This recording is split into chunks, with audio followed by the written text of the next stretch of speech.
the systems will build you in their image. So the metrics and the imperatives and the KPI that build like the way that you think, your desires, your appetites, what actually brings you pleasure are built in. And if you don't have one awareness, those systems will build it into you. You will live your entire life. You will live and die to serve a system, right? And you will run your family. You will find pleasure based on those things that will seek to define you, because they will, if you will let them.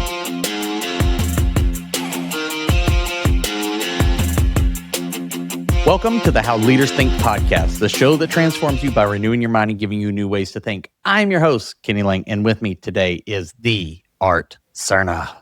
He is a bicultural executive strategist and founder of Cosmos Renewed. Who knew that they needed to be renewed? That we got to get out with the old, we got to bring them back. He's leveraging 20 plus years of experience to scale mission-driven enterprises through digital transformation and disciplined execution. He integrates high-level business strategy with apostolic prophetic ministry. Love that. There's more to say on that. Equipping the unknowns to dismantle imposter syndrome, hallelujah, and lead in the marketplace with divine precision. His mission is to empower a kingdom-minded billionaire class, I received that, to reclaim their inheritance and build innovative solutions that serve humanity. Welcome to the show, Art. Kenny, thank you. That was a phenomenal intro, man. I appreciate that. I like to, we'll spice it up, and we can clip this, and then you can just have that at your next conference. I love it. Where's that voice coming from? Like, I brought my own audio intro, not just the bio. All right. It felt like when, that announcer for the Chicago Bulls back when Jordan was, and he would go on and he was like, that just stayed with me as a kid growing up in the 90s. Right. And now for the starting lineup, it's powerful. Thank you. Okay. So that's the highest compliment I think anyone's ever given me. And if I could, I'm just going to end my part of the podcast here because I think it's just downhill on my side of things, because that was one of my favorite things. As a matter of fact, the other day I was playing like my favorites playlist on Apple Music, and the song they play for them to walk out came on. Like, I loved it so much. I didn't just want the 30-second clip. I got the full song, and it's on my playlist. Listen, I think we're in sync this morning. We're there, man. We're there. I love it. Well, tell me, Art, today, other than the starting lineup of the 90s Chicago Bulls, what is on your mind? Yeah, man. I recently wrote a book, The Unknown's Rising. And so I've been reflecting a ton about the concept of how we build stuff in the world. So Jordan built a legacy building team, right, in his time. And so he was a mentor at a distance for me growing up as a kid, and kept me in line, just trying to kind of spend a lot of time in the basketball court. But how do we partner with God? What's on my mind? How do we partner with God to build something that outlives us and actually is aligned with what he's building? That's what's on my mind, and unpacking that. And that, the layers of that are in the book, The Unknown's Rising, but just capturing my story and thinking through people, leaders like Joseph and Daniel in scripture, and how God enabled them in their day to be part of empires and large systems. But it wasn't like they didn't like put in a resume, right? God chose them and prepared them. So that's what's on my mind, Kenny. I love that. Coincidentally, that's on my mind. So we may have to have a part 2 unrecorded. But I love the idea of being prepared, being selected, but that doesn't necessarily mean it's magically going to happen, right? No, I think there's a lot of variables in those type of things, right? One is that just your heart, how aligned are you to whatever that pool is, right? And how ready, and there's always a cost to pay, right? And building something of significance. And it's a question whether you're willing to pay that cost and go through that preparation. Sometimes it's discipline. It's like perfecting your craft, whatever that is. But many times it's just as a human, your multifaceted capacity to sustain pressure.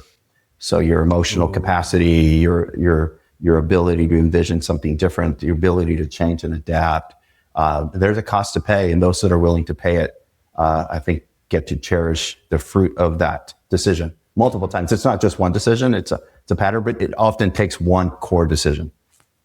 Right, sort of like that catalytic moment, the big domino to push over in order for the other ones to start to fall. I was at a summit last week for one of the methodologies I use, and I always come away with like insights, and I both feel smarter and dumber at the same time because I'm around a bunch of smart people.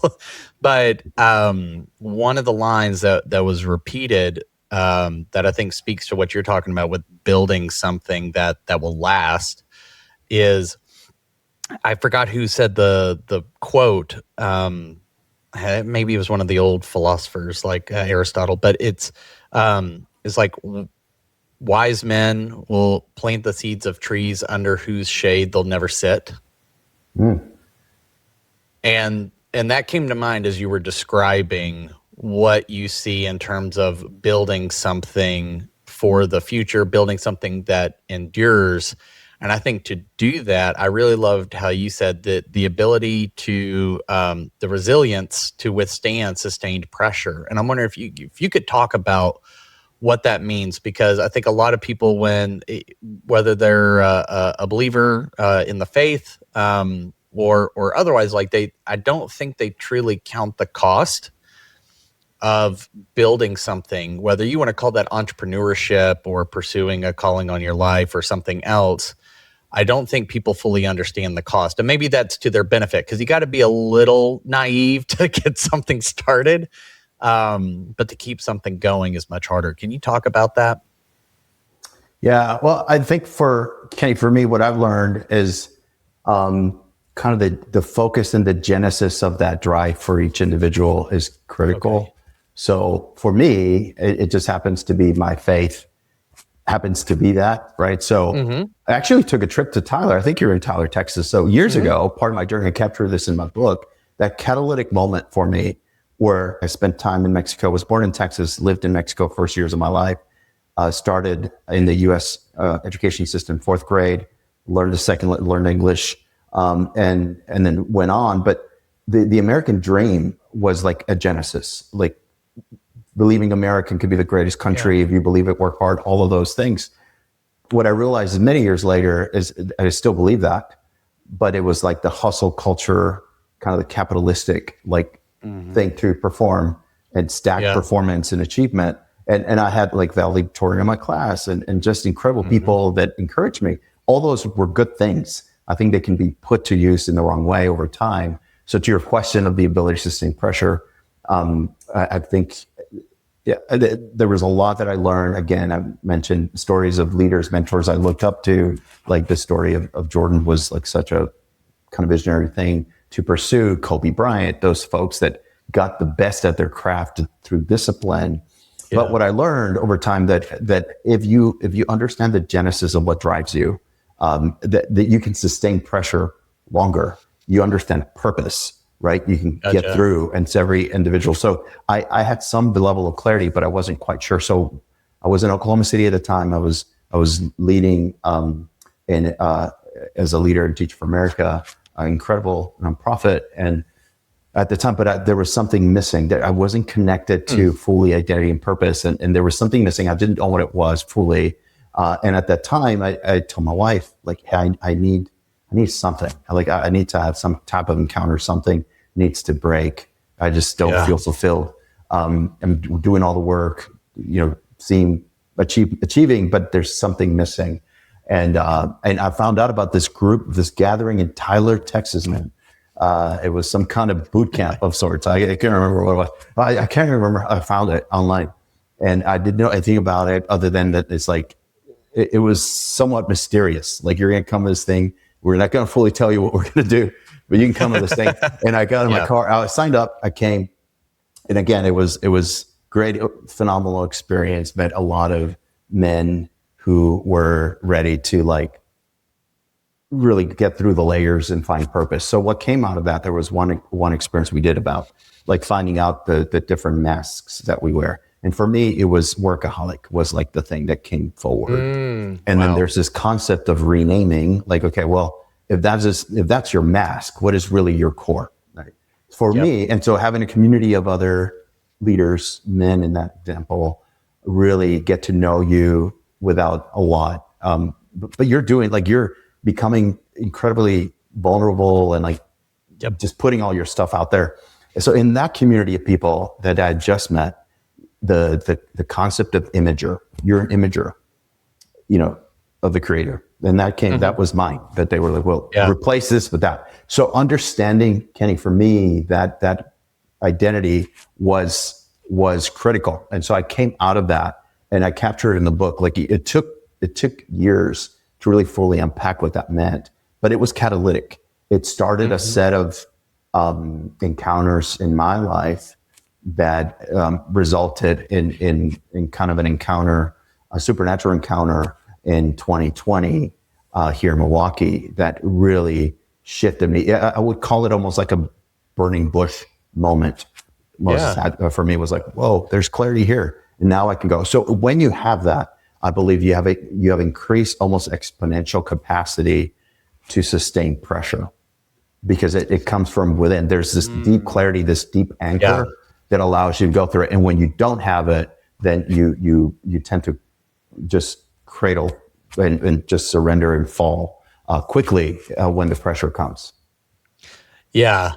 There's, lots of good stuff there. Also, I may have made some connections with your story because I also went through a men's boot camp. And actually, if it's the same one, they've also been a client. So small world. But the thing that stands out to me, and I love what you said about we're made in the image and likeness of Christ, right? And the world tries to give us the communities, well-intentioned people, even that's the part that's probably hardest. I think try to give us our image and our identity. And part of in my leadership formation methodology, Lead to Scale, one of the core tenets that I landed on was that identity precedes behavior. So whatever you believe about who you are influences what you do, and almost deterministically. There's even research from a friend of mine, Tim Spiker, and he did it with a couple of other folks, and then wrote it up in a book called The Only Leaders Worth Following, where they found that 77% of what makes you an effective leader is who you are, not what you do. Wow. And I hear a lot of that in what you're saying is that you were doing good things, right? It wasn't like, hey, I was snorting cocaine and burning down buildings and doing all this stuff, and then I saw a bright light. Like it wasn't exactly like a Paul moment where you had scales. Like you were doing good things. You were part of a great nonprofit organization, but you still felt that gap. And I'm wondering, for so many of us, including those of us who have been a part of the Christian faith, or really, I mean, any faith attempts to get at your identity, but why are we picking up an identity that maybe isn't core to who we are? I come back to this with like Saul's armor, right? David shows up, he says, I'm ready to fight, and they're like, oh, we'll give you the king's armor, we'll set this on you, and he's like, this is super nice, guys. Like the Ferrari, because they knew what Ferraris were even back then. Right. This is the Ferrari of armor, but it's not mine, and I can't do what I need to do with somebody else's armor on. Can you talk about how we take that on and the impact that has on us? Because I think that's the prevailing wisdom, is that the best ideas and the best identities are out there for us to find. It's not something given to us as a gift. Yeah. Wow. What I've learned is, we live in a world of systems. Systems are created often by, they have this tendency to exist over time and outlive many of us, right? And we live within systems. And if you just have self-awareness or awareness that that's true, you have a leg up on most people, right? Like if you understand. So growing up in kind of nonprofit sector where many of the things of like the narratives that are written for you, like your zip code defines your outcomes as one that you grapple with. And then you become that one that doesn't. And then people ask, well, how did you make it? Like you were a kid who came from like a low income community. How did you become valedictorian? How did you make it out? So there's some truth to that, but understanding systems, educational systems, corporations, there's this layers and layers. But I think for me, in my journey, this concept of the bigger plan, of Jesus, it was said, his kingdom is not of this world. You understand? Okay, there's even a bigger system, right? There's a bigger system above the typical systems we live in. But I think the truth for me, Henry, was that like someone like Joseph, in terms of leadership preparation, the system didn't prepare Joseph, God did. And so you got to understand, where does the preparation come from? Because in that, even overseeing over the systems that there was an external source that had influence in the preparation. And when I began to understand that, you begin to, because the systems will build you in their image, right? So the metrics and the imperatives and the KPIs that you grow up, that build like the way that you think, your desires, your appetites, what actually brings you pleasure, are built in. And if you don't have one awareness, those systems will build it into you. You will live your entire life. You will live and die to serve a system, right? And you will run your family. You will find pleasure based on those things that will seek to define you, because they will, if you will let them. But I think when you have this external thing, you talked about Paul. Paul had this external influence that came, and that was an encounter with something more powerful than the voice of the systems of his age. And I had that encounter. That's kind of the genesis of journaling that in the book, of having an awareness that there was this voice to say, there's one, you are born for a higher purpose, but you live in natural systems. Joseph had a way to elevate above the systems to understand what their source. Daniel was another guy, right? Lived in a Babylonian system that actually required worship. Like, you must bow down and worship the system. Yet he had this source that was external, that he had surrendered to, and could pull on that wisdom, and it could enable him to navigate that reality in a different way, and in times impact the system, because there was something in him that was different. It was said, you're different. Like, you have an excellent spirit that is different. You bring innovation, wisdom.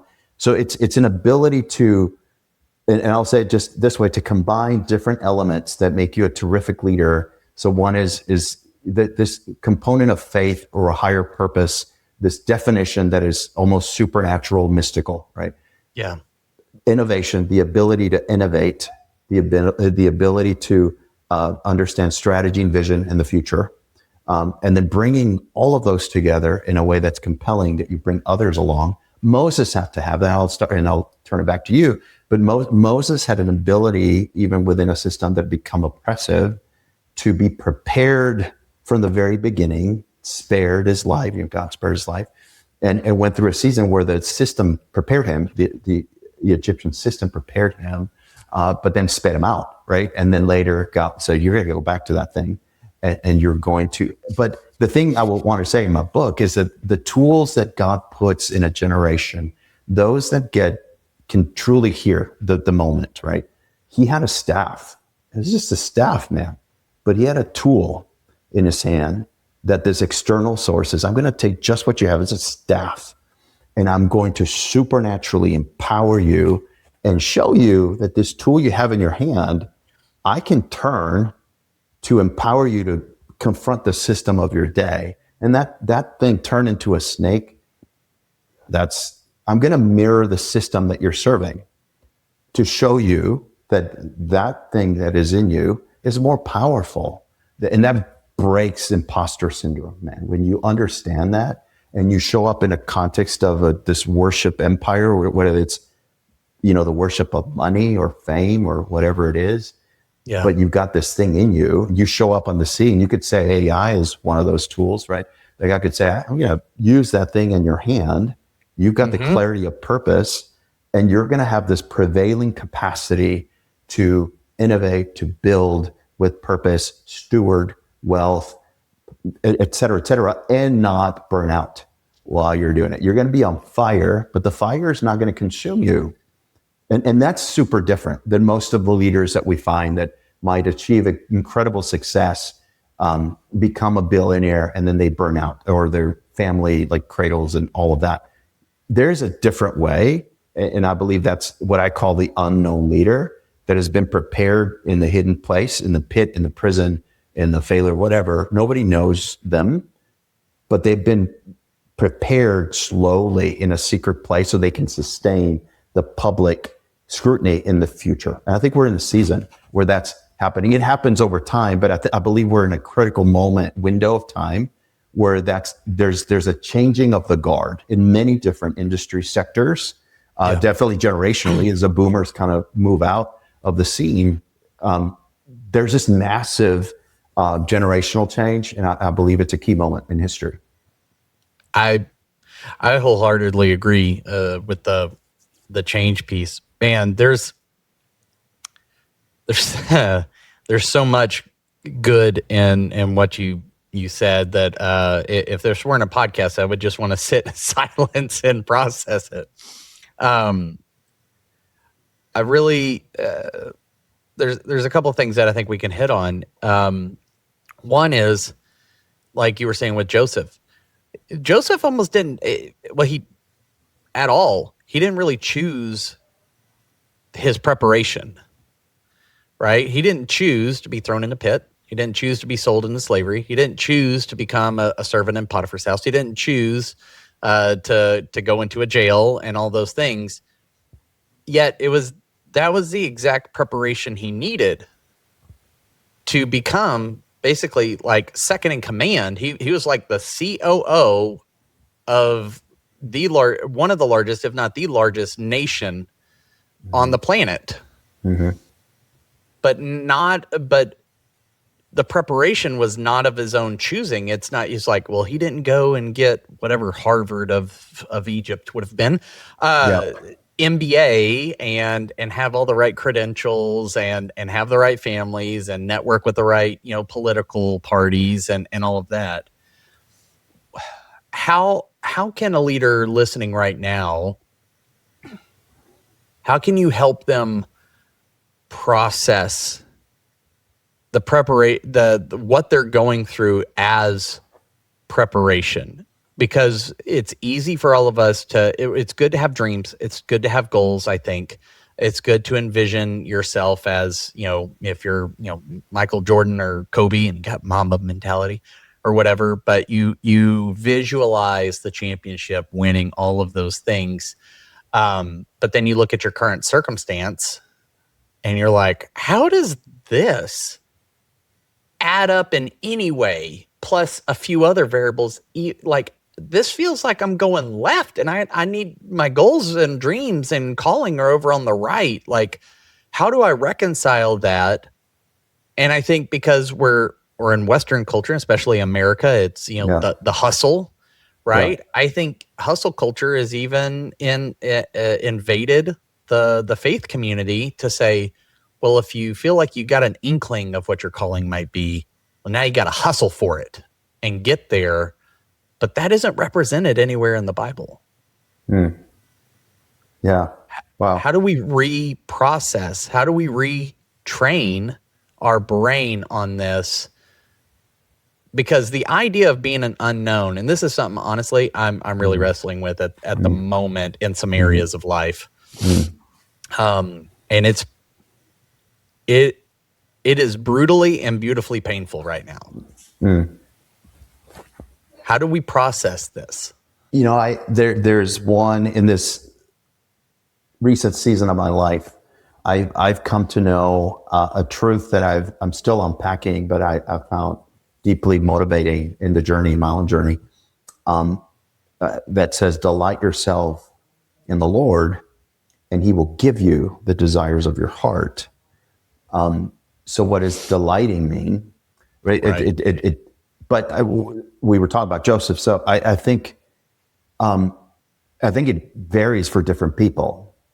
But I believe part of that is supernatural. I believe we're supernatural beings. I have people that I know from different walks of life, some Christians, some not, but many who are very accomplished leaders, and they're in a season post-COVID that, their world is turned upside down.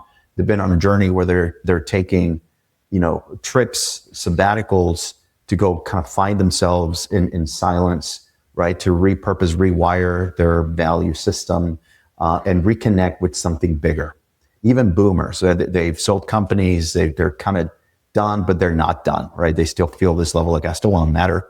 I still want to make a difference. How does the next part of my life look like? And they're going on these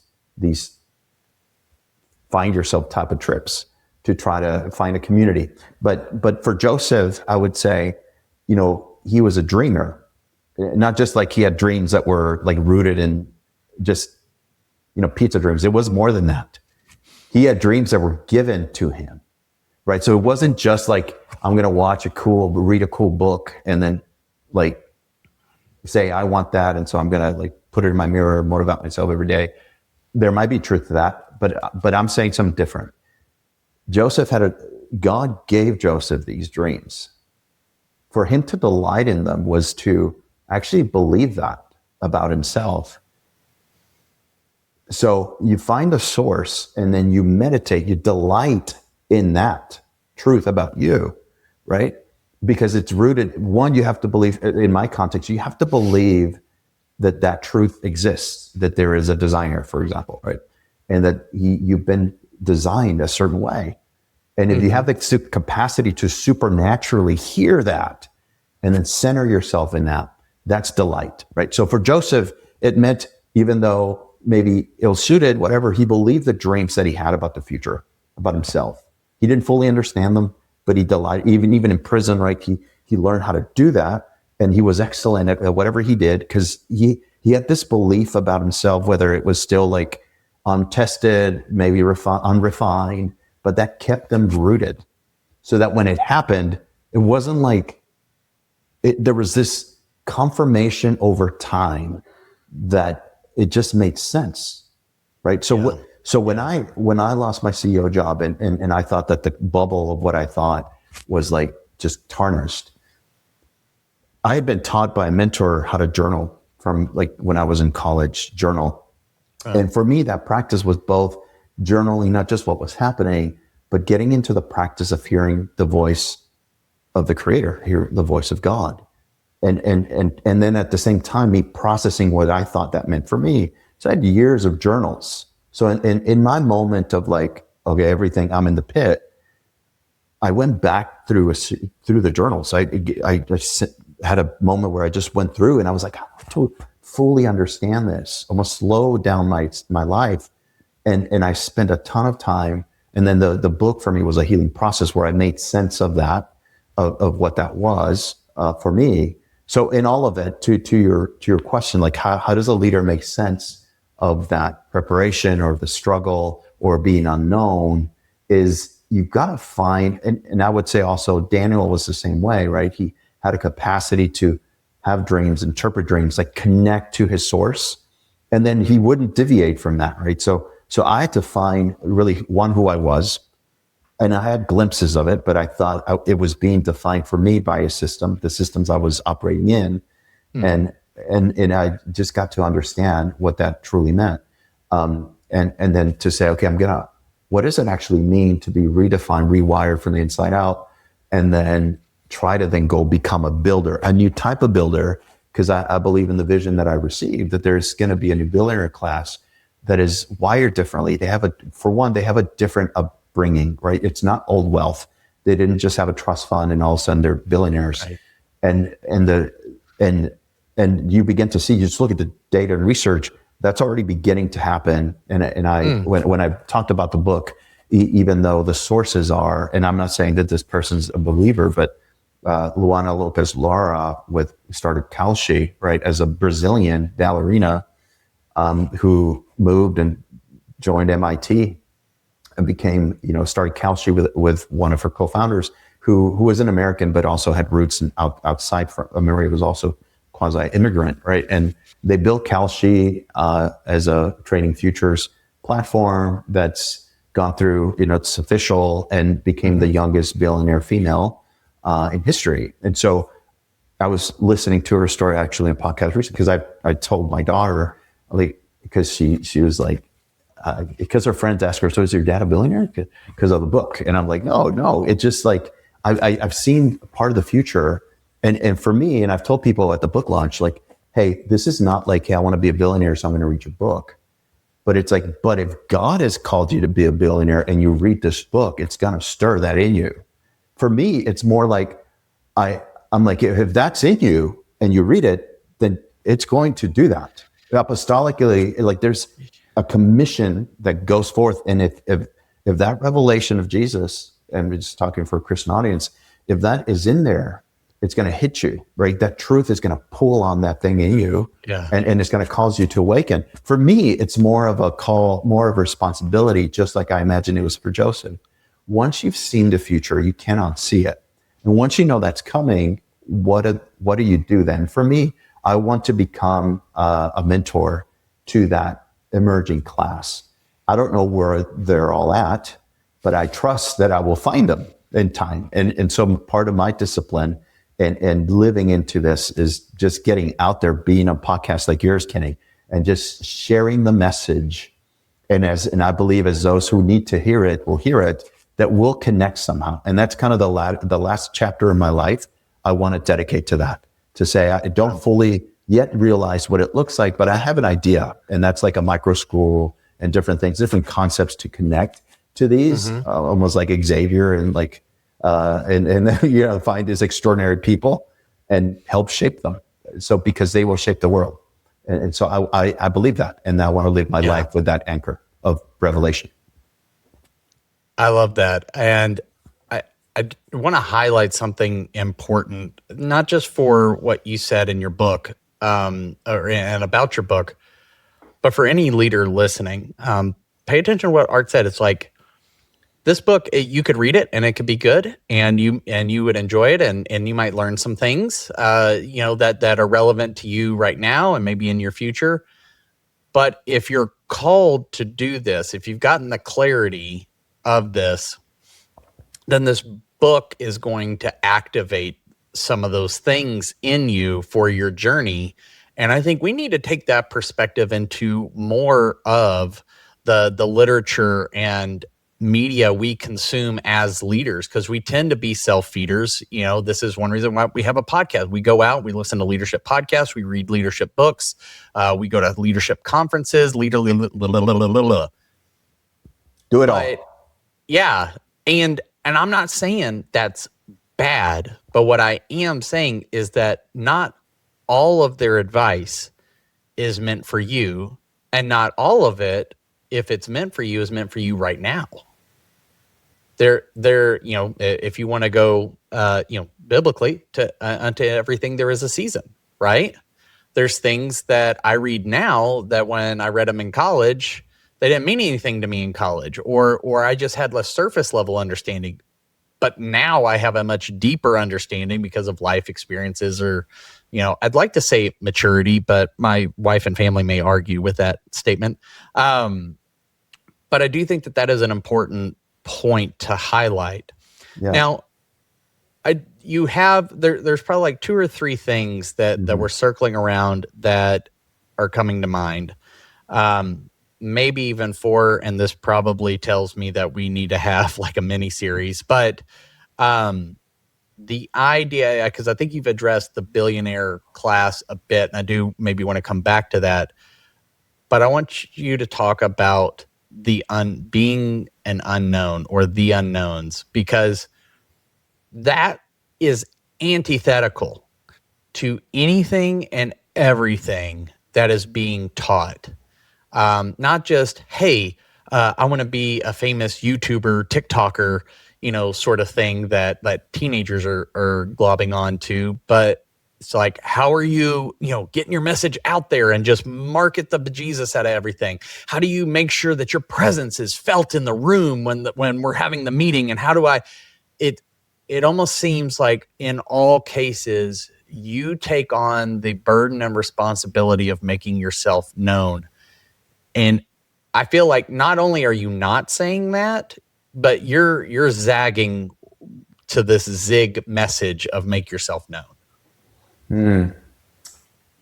Yeah, man. And it's something to live out, right? It's something to walk out daily. But I believe Jesus put it masterfully, like, not my will, Father, but not my will, but your will be done. And it's done every day. So didn't mean that he wasn't, as he lived his purpose as the Son of Man, he was incredibly popular. I mean, crowds were clamoring for him. And yet at the same time, his message was, this is not my message. I'm like honoring the Father, right? Like I am fulfilling a plan that's bigger in his day, right? Like he was committed to that. And so I think it's us finding, if you understand this is bigger than you, again, connected to this thing, like the vision that I had, it's bigger than me. It will outlive me. And yet I understand that I am a messenger of it. I'm an ambassador of it. And I'm going to build on that truth, right? I'm building something that's bigger. It's not building Art Serna's empire. It's not promoting. So in the same way, in Paul's day, he became one of the most successful in his craft as like his CEO of a missionary movement. Mm-hmm. And that message permeated the known world with limited tools, I would imagine, the Roman Empire's tools, right? He accessed, but he achieved incredible success. And yet it wasn't about him, right? He'd almost died to his ambition and had surrendered to something bigger than him.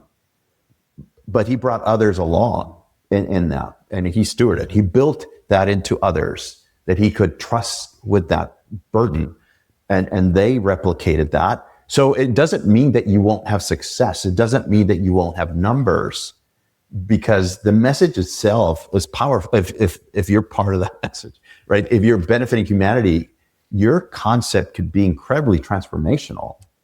But the way that you center it, the way you describe it, is not focused on you. I don't know. I could probably need to practice, Kenny, how to better say it. But the message is like and that's what I said at the beginning. It's incredibly hard to discipline yourself to go through this death process where you surrender to that. Usually you have some sacred cow, or you have something that you typically try to pull up in the hustle culture that's rooted on you. And I think the pivot for the unknowns is you go through this preparation period that you actually lose the appetite to center the wrong things, and you regain a new appreciation to center the right things. And I don't know what that means for your audience, but even if you're like, but I'm intrigued by this concept of the billionaire class, it doesn't mean that you have to be that, but it may mean that you're a Timothy to a Paul. It might mean that you're called to be part of that, and you're going to be a part of it, but you may not be the face of it, but you're going to play a role. And sometimes being in that room, like the 12 with Jesus in that Passover meal, that maybe that's your role, right? Like you're not going to be the face of the movement, but you're going to be part of it. And in it, there might be incredible delight for an individual to say, like, hey, stop fighting to try to be the face of something.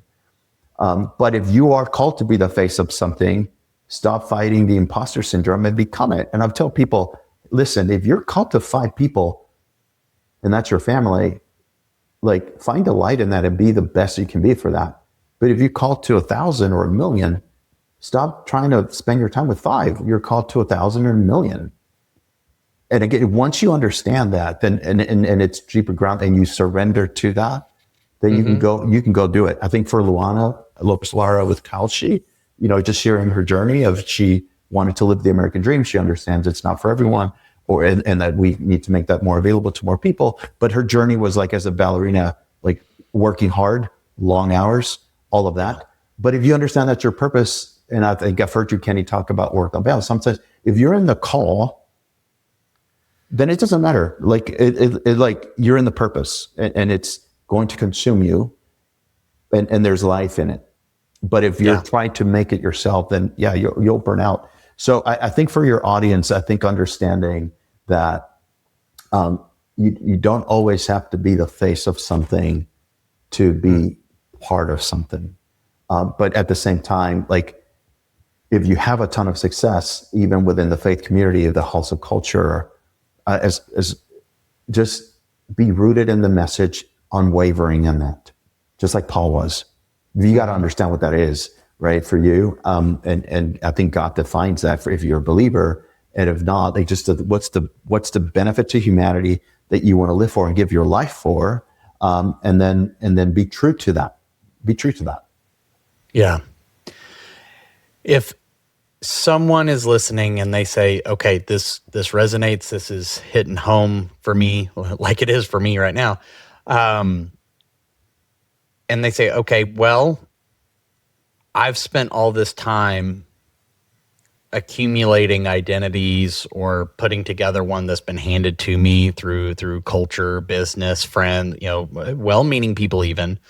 But I really want to get clear on this calling thing that you're talking about, because that seems like they intuitively know that that's the right place to be, but they aren't quite sure how to navigate there. Yeah. Well, how do they start to, what's a baby step that they could take in the next 24 hours spending little to no money to start to move towards that clear, that God-given identity and set aside the one that they've taken on? Yeah. I think clarity comes when you slow yourself down enough to tell yourself the truth. And so sometimes that is done for you, right? And that was my reality. I mean, COVID was the beginning of it, but then more truth came. But I think it's because I asked for it, Kenny, because I cried out to God. I didn't fully know what I was asking, but I was wanting to live into this reality of who am I, right?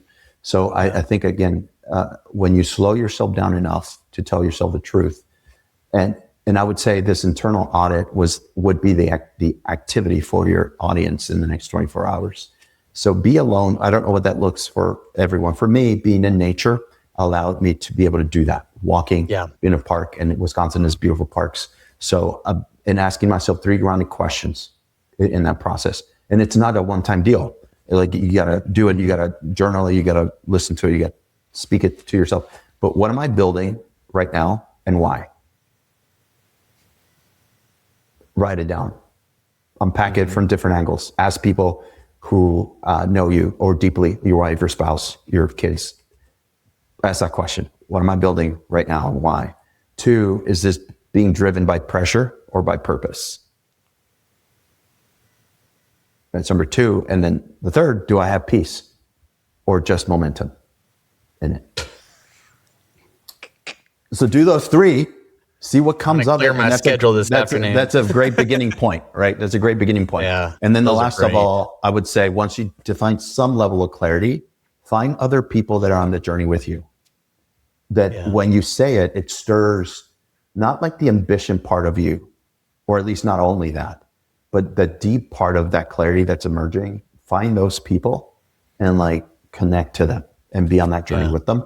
And so, that's the journey I'm in right now. And it's a pleasure to connect with you and find other people that are like-minded and at least know that we're on a journey. Yes, absolutely. This is awesome. Art, there's a lot more I'd love to talk to you about, but we'll have to save that for a future episode. If people want to know more about you, your book, the work that you're doing, where do they connect with you, get the book and learn more about what you're doing? Very simple. Unknownsrising.com, and just follow us on Instagram at unknownsrising. If they go there, if they go to the website, they'll find the link to the book, just how to connect with me, be a part of what we're doing, get updates, all of that. But I just would encourage, if anything in this podcast resonated for you and you just want to be a part of it, connect. And then hopefully we can meet something as I go and talk about this mission that we're on with the Unknowns Rising. Kenny, thank you. Absolutely. It's my pleasure. And just to make sure everybody didn't skip over this, it's unknowns, plural. There's more than just one. Yes. But we'll have the links to all of that in the show notes so you can go and check all those out. YouTube, LinkedIn, Instagram, books, like the whole shebang. So go, please check those things out. Thank you so much, Art, for spending some time with me and our listeners and dropping some real gold nuggets, some things for us to think about and questions to ask ourselves. To the listener, thank you. You didn't have to spend your time with us, but you did because you're awesome and you're smart and you know what's good. But Art and I do not take for granted the fact that you have a lot of choices. There's 3 point whatever million podcasts out there, and you chose to spend a little bit of your day with us. We hope that it was beneficial. And if you made it this far, we're going to assume so. If it was, please rate, review, subscribe, whatever the action is on your platform of choice. It would mean a lot to me to get more messages and more conversations like this out there to more leaders who are trying to take their next step. And that's a free and easy way you can help them. And won't that make you feel warm and fuzzy inside? But until next time, change the way you think will change the way you lead. We'll see ya.